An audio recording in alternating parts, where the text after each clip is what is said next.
In today's video, I'm going to teach you how to use GitHub code in Android Studio. This process is essential for developers who want to leverage open source projects or collaborate with others seamlessly.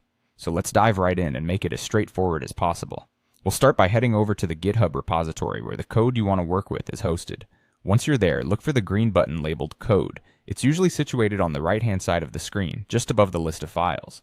Now when you click on it, you'll see a drop-down with several options. For our purpose, go ahead and select Download Zip. This action will download the entire repository as a zip file, which contains all the project's files and folders neatly packaged for you.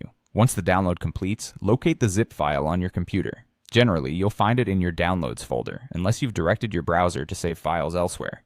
Next, you'll want to extract this zip file. On a Windows machine, you can simply right-click the file and select Extract All, choosing a location where you'd like the extracted files to reside. If you're on a Mac, a simple double-click will automatically extract the files to the same directory. This unpacking process is crucial because Android Studio deals with unzipped project structures. With your project folder ready, the next step involves opening Android Studio, so go ahead and launch it. Once Android Studio is up and running, you'll spot a number of options on the welcome screen. Look for the option that simply says Open and click on it. This step allows you to open an existing project, which in our case is the one you've just unzipped. When you click Open, a file dialog will pop up. Navigate to the location where you previously extracted the zip file.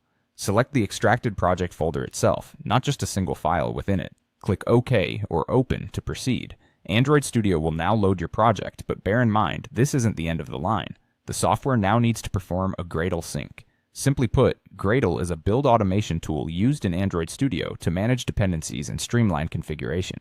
You'll see a progress bar or notification at the bottom of the IDE, indicating that a Gradle sync is underway. It's entirely normal for this process to take a little time, especially if the project is large or dependent on multiple libraries.